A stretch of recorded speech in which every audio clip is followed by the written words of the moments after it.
तेलंगाना में हुए असेंबली इंतखाबात के वोटों की गिनती के लिए तैयारियां मुकम्मल कर ली गई हैं। सुबह 8 बजे से वोटों की गिनती का आगाज होगा। 11 दिसंबर को वोटों की गिनती होगी। इलेक्शन कमीशन के ओहदेदारों की इतला के मुताबिक रियासत के 31 अजला में जुमला 44 वोटों की गिनती के मराकज कायम किए गए हैं। वोटों की गिनती के दौरान वीवीपैट मशीन से हासिल होने वाली स्लिप्स की भी गिनती होगी। तमाम सेंटर्स पर सिक्योरिटी के सख्त बंदोबस्त किए गए हैं। स्ट्रांग रूम में किसी के दाखिले की इजाजत नहीं है। हर सेंटर पर मकामी पुलिस के अलावा सेंट्रल फोर्स को भी तैनात किया गया है। तेलंगाना बीजेपी सदर लक्ष्मण ने दावा किया है कि बीजेपी के बगैर कोई भी सियासी जमात हुकूमत कायम नहीं कर सकती। तेलंगाना बीजेपी सदर डॉक्टर के लक्ष्मण ने असेंबली मुअल्लक आने पर टीआरएस की हिमायत करने का ऐलान किया। इन्होंने कहा कि कांग्रेस और एमआईएम को छोड़कर वो किसी भी पार्टी के साथ इत्तेहाद करने के लिए तैयार हैं। Is not a small party इन तेलंगाना और इस चुनाव के अंदर हमारा वोट शेयर तो काफ़ी बढ़ेगा और सीट का संख्या भी बढ़ेगा और नतीजा ऐसा दिख रहा हमको, कोई भी एक पार्टी अपने आप यहाँ सरकार बढ़ने का ऐसा कुछ दिखता ही नहीं। तो भारतीय जनता पार्टी के अलावा तेलंगाना के अंदर कोई भी सरकार नहीं बन सकती, ये हमारा वादा है। और लोगों का मन में भी बीजेपी उभर के जो आ रही है, बीजेपी को और देख रहे लोग। हम तो ऑप्शन इतना ओपन रखे हैं, कांग्रेस के अलावा मजलिस के अलावा जो भी पार्टी अपना सिंगल लार्जेस्ट पार्टी के नाते आते, ज़रूर हम हमारे हाईकमांड से बातचीत कर कर आने वाले दिनों में जिस तरह पार्लियामेंट का चुनाव आने वाले 3 महीने के अंदर, उसका ये बुनियाद है, ज़रूर हम सरकार में शामिल होता, मुझे ऐसा दिखता है, क्योंकि भारतीय जनता पार्टी काफ़ी संख्या में हम सीट जीतेंगे। तेलंगाना में नतायज से पहले ही नई सियासी सफबंदी होने जा रही है। कांग्रेस ने टीआरएस के ही बीजेपी से इत्तेहाद होने पर एमआईएम से हाथ मिलाने का कांग्रेस ने इशारा दिया है। कांग्रेस लीडर जी नारायण रेड्डी ने कहा कि सियासत में कोई मुस्तकिल दोस्त या दुश्मन नहीं होता। सिलसिले में भी जरूरत पड़े तो बीजेपी ने आपके जरिए ही मुझे मालूम हुआ कि टीआरएस को सपोर्ट, इनसाइड सपोर्ट या आउटसाइड सपोर्ट करने के लिए वो तैयार है बोल के आप ही ने कहे। तो यहाँ पे जब ये दो दोस्त हो जाएंगे तो एमआईएम उनके साथ टिक नहीं पाता है, क्योंकि उनका सोच विचार अलग है, तीनों का सोच विचार अलग है। तो जब एमआईएम अगर उनके साथ नहीं जाता है तो हमारे साथ आने का संभावना है। अगर हम तो उसके बारे में कोई रिजर्वेशंस नहीं है। In politics, as I said, nobody is a permanent friend and nobody is a permanent enemy. Professor Jaishankar Telangana agricultural university का दूसरा कॉन्वोकेशन हैदराबाद में मुनक्किद किया गया। इस तकरीब में यूनिवर्सिटी के चांसलर और एपी तेलंगाना के गवर्नर ESL नरसिम्हन ने शिरकत की। इस मौके पर यूनिवर्सिटी ने पद्म भूषण डॉक्टर राजेंद्र सिंह परोडा को एजाजी डॉक्टरेट की डिग्री अता की। इस मौके पर तलबा नुमाया कामयाबी हासिल करने वाले तलबा में असनाद और मेडल्स तकसीम किए गए। For establishing the national gene.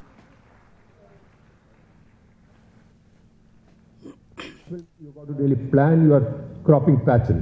Your crop colonies will have to come up. You have to plan what exactly you want to sow, and therefore productivity has to come.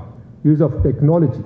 I think how well can we use technology, and how do we really make the farmer accept technology? That's the challenge, because you must understand that for a farmer, loss of one crop is almost it finishes him off.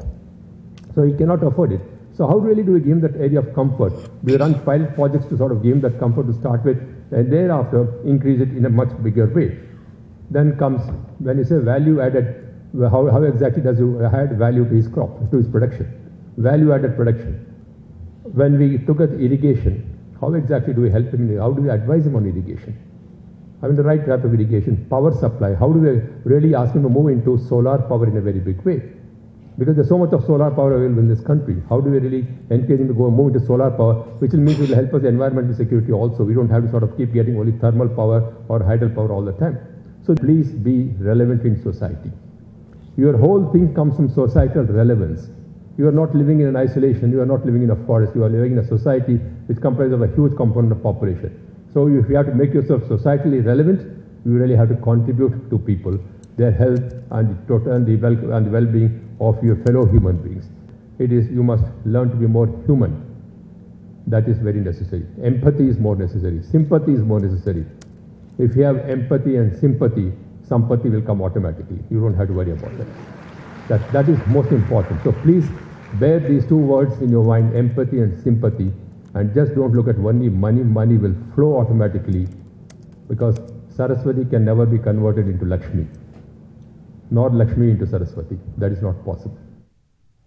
मरकजी ममलिकती वजीर हंसराज गंगाराम माहिर ने मुल्क की security और सलामती के लिए जवानों की खिदमत की सताइश की। इन्होंने कहा कि हमें मुल्क के सलामती के लिए डट कर मुकाबला करना होगा। मरकजी वजीर आज हैदराबाद के हकीम पेट में नेशनल इंडस्ट्रियल सिक्योरिटी एकेडमी में तकरीब से खिताब किया। ट्रेनिंग के बाद पास आउट होने वाले जवानों की सलामी ली।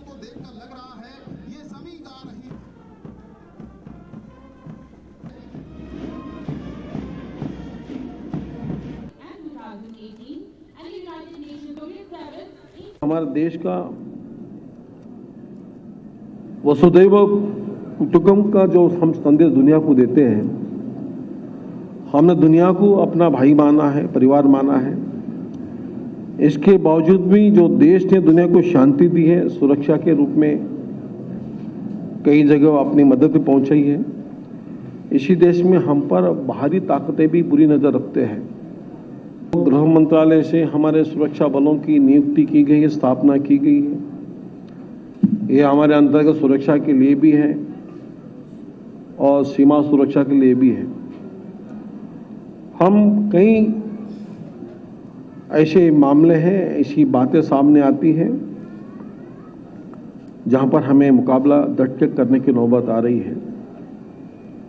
पड़ोसी राष्ट्र, वो शायद जम्मू कश्मीर के बॉर्डर से हो, या बंगाल के बॉर्डर से हो, या सिक्किम के बॉर्डर से हो, उत्तराखंड के बॉर्डर से हो, सभी जगह से पड़ोसी राष्ट्रों से हमें धोखा निश्चित है।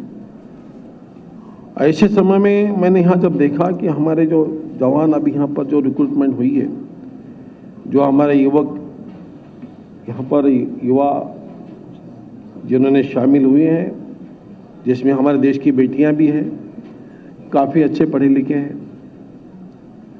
इंजीनियरिंग भी किया हुआ है और आईटी के साथ में लॉ के भी कुछ छात्र विद्यार्थी रहे, उन लोगों ने हिस्सा लिया है।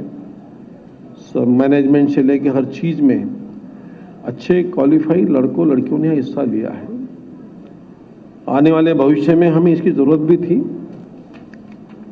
ये जो दुनिया में मोबाइल, लैपटॉप तरीके चीज़ों का यूज कर कर देश में अशांति फैलाने के लिए जो कुछ पड़ोसी राष्ट्र जो हिस्सा ले रहे हैं, आगे आ रहे हैं, उन्हें मुकाबला करने के लिए मुझे बड़ी खुशी हुई कि इसमें से 300 से अधिक लड़के हमारे जिन्होंने इंजीनियरिंग किया है, आईटी किया है।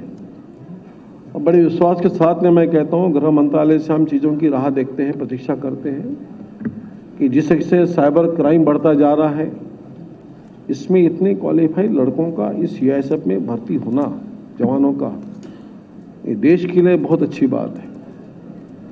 हमें मुकाबला करना पड़ेगा डट के। सरकार आपके साथ में है। सरकार इस फोर्स को आधुनिक युग में ले जाना चाहती है। मैं यहाँ पर आए हुए उन सभी पेरेंट जिन लोगों ने अपने बेटे बेटियों को यहाँ भेजा है, ये सोच के भेजा है कि यहाँ पे सैलरी के लिए नहीं भेजा है, देश की रक्षा के लिए आपने अपने बच्चों को भेजा है। कौमी दारुल-हुकूमत दिल्ली में सोनिया गांधी का यौम पैदाइश जोश व खरोश से मनाया गया और सोनिया गांधी को सालगिरह की मुबारकबाद पेश की गई। कांग्रेस लीडर पी सुधाकर रेड्डी ने इस मौके पर कहा कि सोनिया गांधी ने अलहदा तेलंगाना रियासत के लिए अहम रोल अदा किया। पार्टी को होने वाले नुकसान के बावजूद तेलंगाना रियासत को तश्कील दिया। इन्होंने सोनिया गांधी को तेलंगाना तल्ली करार दिया।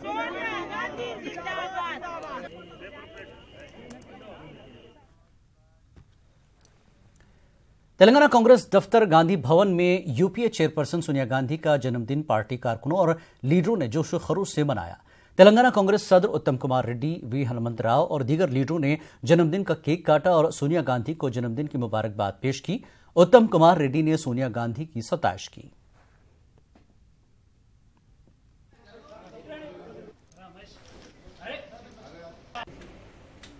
తెలంగాణ రాష్ట్రం, తెలంగాణ ప్రజల 6 దశాబ్దాల కల నిజమైందంటే దానికి కేవలం సోనియా గాంధీ గారే కారణం. వారి జన్మదిన సందర్భంగా యావత్ తెలంగాణ కాంగ్రెస్ పార్టీ వారికి శుభాకాంక్షలు తెలియజేస్తూ వారికి we wish her long, happy and healthy life. Gandhi Bhavan में यूपीए चेयरपर्सन सोनिया गांधी का यौम पैदाइश जोशो खरोश से मनाया गया. हिंदुस्तान क्रिकेट टीम के साबिक कप्तान मोहम्मद अजहरुद्दीन, एसके अफजलुद्दीन और दीगर ने शिरकत की. मोहम्मद अजहरुद्दीन ने सालगिरह का केक काटा और अपनी नेक तमन्नाओं का इजहार किया.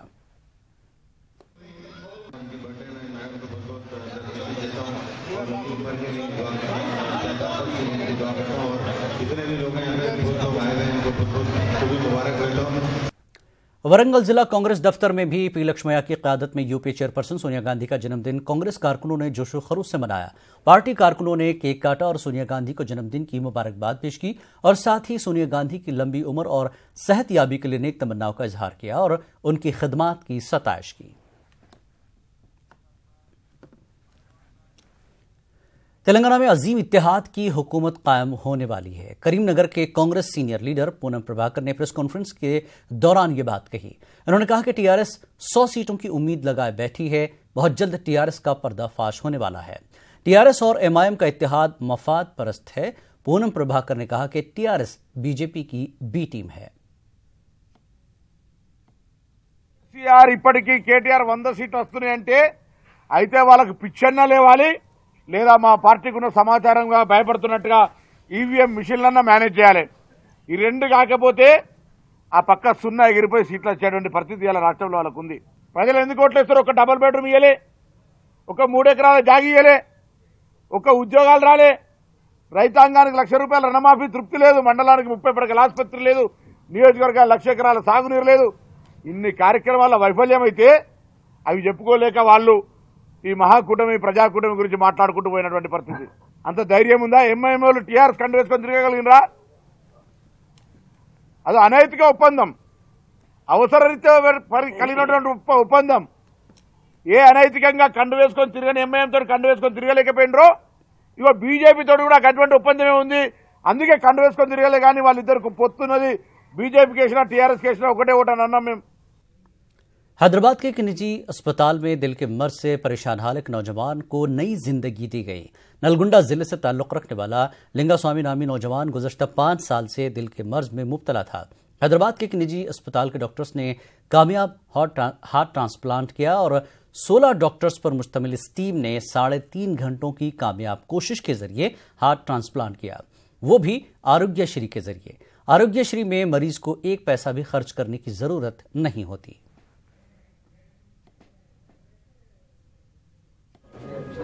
హార్ట్ ట్రాన్స్ప్లాంట్ అనేది తెలంగాణ ఆరోగ్యశ్రీ స్కీమ్లో అంటే ఇంక్లూడ్ చేయడము, అదే ఆరోగ్యశ్రీ స్కీమ్లో లింగస్వామికి వాళ్ళ గుండె మార్పిడి చేసి సక్సెస్ఫుల్గా డిశ్చార్జ్ చేయడం జరుగుతోంది. సో ఈ సందర్భంగా మేము చెప్పేది ఏంటంటే అవసరం ఉన్న పేషెంట్స్ ఎవరికైనా హార్ట్ ట్రాన్స్ప్లాంట్ అవసరం ఉంటే సెంచరీ హాస్పిటల్ నందు ఆరోగ్య స్ట్రీమ్లో చేయడానికి వీలుంది. మేము చేయడానికి రెడీగా ఉన్నాం. మా టీం డాక్టర్ హేమంత్ గారు కానీ నేను, డాక్టర్ రంజిత్ గారు, మేమందరం కూడా టీమ్గా పనిచేస్తాము. సో ప్రతి పేషెంట్ని టీంలోనే వర్కప్ చేసి ట్రాన్స్ప్లాంట్ చేయడానికి కుదురుతుంది. करनूल में आलमी तबलीगी इज्तिमा का दूसरा दिन है. इस इज्तिमा में मुल्क और बैरून मुल्क से लाखों मुसलमान शरीक हैं. कल इज्तिमा का आखिरी दिन है. इज्तिमा के लिए नकायस से पाक इंतजामात किए गए हैं. इज्तिमा में शरीक अफराद के लिए पानी, ताम और एमरजेंसी खदमात के लिए एम्बुलेंस तैनात किए गए हैं. आरजी ATM लगाए गए हैं. शहर के मज़ाफ़ाती इलाकों में 40 पार्किंग के लिए जगह दी गई है. कल दोपहर में खुसूसी दुआ के साथ इज्तिमा का इख्तिताम होगा. मुल्क और बैरून मुल्क के लिए सैकड़ों जमातें रवाना होंगी.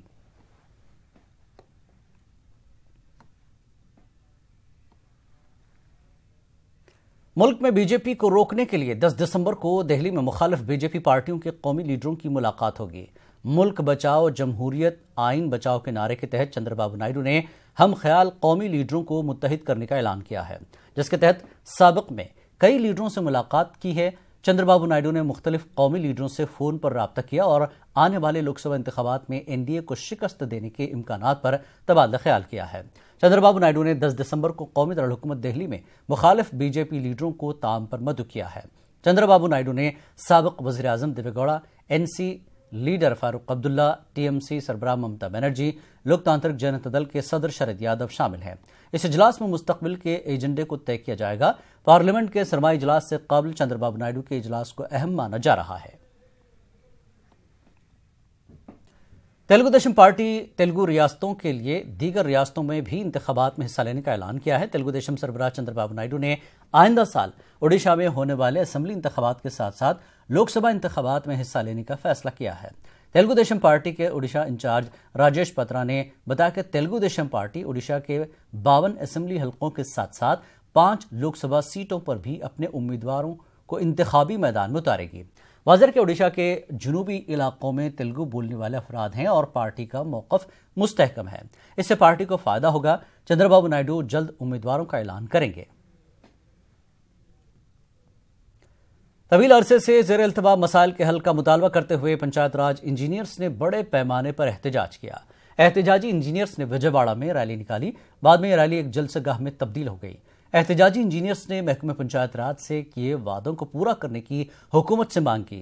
पंचायत राज यूनियन के सदर रियाज अहमद ने बताया कि हुकूमत ने इनसे कई वादे किए थे, वो आज तक पूरे नहीं हुए। अगर हुकूमत इनके मसाइल को नजरअंदाज करती है तो 16 दिसंबर को रियासत भर में एहतजाज किया जाएगा। 14 డిమాండ్ల మీద గవర్నమెంట్ అగ్రిమెంట్ అయినప్పటికీ ఇప్పటి వరకు ఎలాంటి స్పందన లేదు. కొన్ని మాత్రం పరిష్కరించారు. ఆ పరిష్కరించకపోతే 16వ తేదీన మేము స్ట్రైక్కి వెళ్తామని చెప్పి నోటీస్ ఇవ్వడం జరిగింది. అయితే ఈ సందర్భంగా తెలియజేస్తున్నాం, మాకు డేరింగ్ అండ్ డైనమిక్ మినిస్టర్ గారు ఉన్నారు. ఆయన చొరవ తీసుకుని మా అశోక్ బాబు గారు, మా జేఏసీ చైర్మన్ అండ్ అదేవిధంగా మన విద్యాసాగర్ గారి అందరి యొక్క చొరవతోటి ఈ సమస్యల్ని వెంటనే పరిష్కరిస్తారని మేము అనుకుంటున్నాం. ఈ సమస్యలను పరిష్కరిస్తే మాత్రం మేము స్ట్రైక్ విత్డ్రా చేసుకుంటాం. आंध्र प्रदेश के वज़ीर दाखिला चिन्ना राजप्पा ने दावा किया कि तेलंगाना असेंबली इंतखाबात में अजीम इत्तेहाद हुकूमत तश्कील देगा। इन्होंने कहा कि रायदही के फीसद में इजाफे से जाहिर हो रहा है कि अजीम इत्तेहाद की कामयाबी यकीनी होगी। इन्होंने कहा कि साबिक में चंद्रबाबू नायडू ने तेलंगाना की तरक्की के लिए जो इक़दाम किए थे, इसका अजीम इत्तेहाद को फायदा होगा। रिजल्ट కూడా 11వ తారీఖున రాబోతున్నాయి. ఈ కూటమికి విజయం సాధించదు. ఎందుకంటే పర్సెంటేజ్ కూడా ప్రజలందరూ కూడా వచ్చి 73.5% ఇవాళ ప్రజలు తెలంగాణ ప్రజలు ఓటేశారు. మరి ఇవాళ తెలంగాణ కూటమి అంతా కూడా తెలంగాణ అభివృద్ధి కోసం చంద్రబాబు నాయుడు గారు పూర్వం ఎలా పనిచేసాడో మరలా అదే పద్ధతిలో పనిచేయడానికి కూటమికి పట్టం కట్టడానికి ప్రజలు సిద్ధంగా ఉన్నారు. అలాగే ఇవాళ చంద్రబాబు నాయుడు గారు కూడా 10వ తారీఖుని ఢిల్లీ వెళ్తున్నారు. ఢిల్లీ వెళ్ళి 18 పార్టీలతోటి సమావేశమై విధి విధానాలను కూటమి విధి విధానాలను కూడా నిర్ణయించడం జరుగుతుంది. बीजेपी लीडर और साबिक मरकजी वजीर डी पुरंदेश्वरी ने तेलुगु देशम सरबराह चंद्रबाबू नायडू को तनकीद का निशाना बनाया। इन्होंने इल्जाम लगाया कि कल तक कांग्रेस को तेलुगु अवाम का दुश्मन कहने वाले नायडू ने आज कांग्रेस से ही दोस्ती कर ली है। पुरंदेश्वरी ने बीजेपी की जानिब से एपी की तरक्की में रुकावट डालने तेलुगु देशम के इल्जामात को मुस्तरद कर दिया। उन्होंने कहा कि मरकजी हुकूमत ने एपी की तरक्की के लिए काफ़ी इक़दाम किए हैं, जिससे अवाम बखूबी वाकिफ है। इस मौके पर बीजेपी लीडर के लक्ष्मी नारायण भी मौजूद थे। కూడా కాంగ్రెస్ పార్టీ అని, కాంగ్రెస్ నాయకులు గనక వస్తే అసలు ఆంధ్ర రాష్ట్రంలో అడుగు పెట్టనివ్వమని చెప్పినటువంటి చంద్రబాబు నాయుడు గారు ఇవాళ తెలంగాణలో ఏ విధంగా పార్టీతో జతకట్టారో వారు ప్రజలకి సమాధానం ఇవ్వాల్సినటువంటి అవసరం చాలా ఉంది.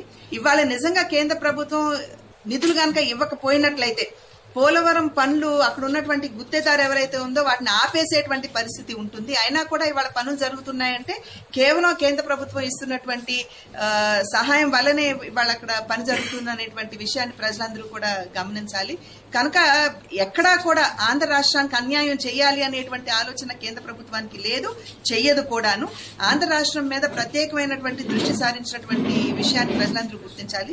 ప్రత్యేకించి ఇవాళ మనం అనంతపురంలో ఉన్నటువంటి సందర్భంలో అనంతపురం నుండి అమరావతి వరకు కూడా వేసేటువంటి రహదారి 29,000 కోట్ల రూపాయలతోటి ఇది కేంద్రం ఇస్తున్నటువంటి నిధి. అదేవిధంగా ఇక్కడ ఉన్నటువంటి సోలార్ పార్క్ ఏదైతే ఉందో అది కూడా కేంద్ర సహకారంతో స్థాపిస్తున్నటువంటి విషయాన్ని ప్రజలందరూ కూడా ఇవాళ గ్రహిస్తున్నారు. ఫుడ్ పార్క్ ఏదైతే ఉందో వెంకయ్యనాయుడు గారు వచ్చి వారు కూడా దానికి ఫౌండేషన్ స్టోన్ శంకుస్థాపన చేయడం జరిగింది. ఇదంతా కూడా కేంద్ర ప్రభుత్వం యొక్క సహకారంతో జరుగుతుందనేటువంటి విషయాన్ని ప్రజలు కూడా అర్థం చేసుకోవాల్సినటువంటి అవసరం చాలా ఉంది. जामिया कमरुल हुदा एजुकेशनल वेलफेयर सोसाइटी की जानिब से करनूल में जश्न मीलाद का इनकाद अमल में लाया गया। जलसे की सदारत मौलाना मुफ्ती डॉक्टर सैयद कमर पीर कादरी ने की। इस मौके पर मेहमान खुसूसी की हैसियत से मौलाना मुफ्ती सालिक आफाकी कादरी व दीगर ने शिरकत की। मेहमान उलमा दीन ने फ़राइज़ और सुन्नतों में अमल पैरा होने की तलकीन की। मौलाना मुफ्ती सालिक कादरी ने मुआशरे की इस्लाह पर जोर दिया। जलाल और जमाल के मजहर हर सिमत तू है, तेरे सिवा क्या है? हर सिमत तू है, तेरे सिवा क्या है? फकत तुम्हारी शफाअत का आसरा है हुजूर। ये हम सब मिलकर कह रहे हैं, फकत तुम्हारी शफाअत का आसरा है हुजूर, फकत तुम्हारी शफाअत का आसरा है हुजूर। हमारे पास गुनाहों के मासिवा क्या है?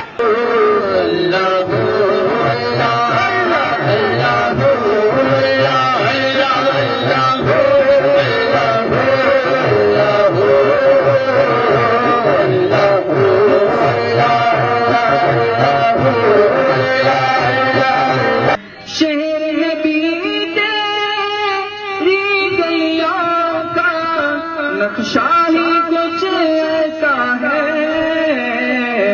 उल्दुल भी है मुश्ताक़ ज़ियारत, उल्दुल भी है मुश्ताक़ ज़ियारत, दिलवानी कुछ ऐसा है।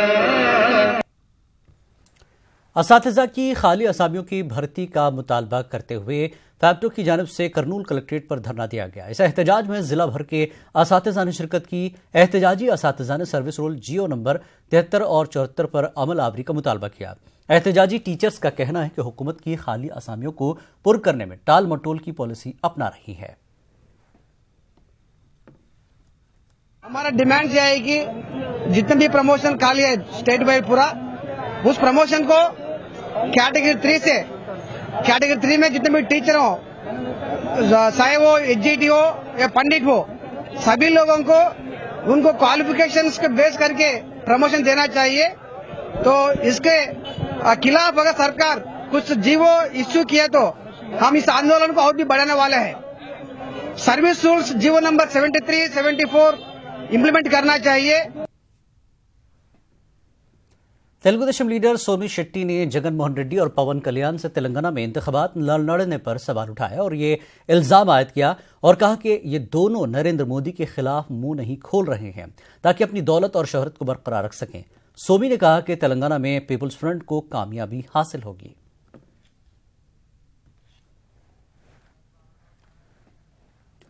कांग्रेस लीडर बाई रेड्डी राजशेखर रेड्डी ने बताया कि आने वाले इंतखाबात में केसीआर को अपनी बदकलामी के सबब नुकसान हो सकता है। केसीआर हमेशा से इलाके रायलसीमा के अवाम को नाशाइस्ता अल्फाज इस्तेमाल कर चुके हैं। एक वजीर आला के ओहदे पर रहने वाले शख्स को जेब नहीं देता। बाई रेड्डी ने कहा कि इलाका महबूब नगर का पानी कर्नाटक के किसान इस्तेमाल कर रहे हैं।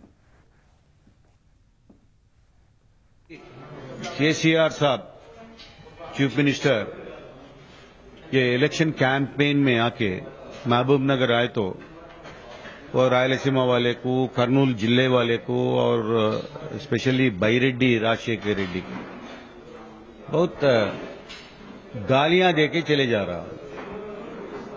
ये चीफ मिनिस्टर बनने के बाद ये लैंग्वेज इस्तेमाल करना बहुत बुरा है। ये जिला कलेक्ट्रेट करनूल के रूबरू सीपीएम पार्टी कारकुनों की जानिब से एहतजाज मुनज़्ज़म किया गया। इस एहतजाज के दौरान हुकूमत के खिलाफ नारेबाजी की गई। मुजाहिरीन ने इल्जाम लगाया कि रियासती हुकूमत की जानिब से गरीब आवाम को देने के लिए तामीर किए जा रहे मकानात सिर्फ टीडीपी कारकुन और लीडरों में तकसीम किए जा रहे हैं। मरकजी हुकूमत की जानिब से भेजी गई टीम ने इस बात का इंकशाफ किया कि 100 में से 35 मकानात सिर्फ टीडीपी लीडरों को ही हासिल हुए हैं। स्टेट गवर्नमेंट और सेंट्रल गवर्नमेंट मिलके। नाज़रीन, इस बुलेटिन में फिलहाल इतना ही। मज़ीद ताज़ा खबरों के लिए आप लॉग इन कर सकते हैं हमारी वेबसाइट news18urdu.com पर। आदाब।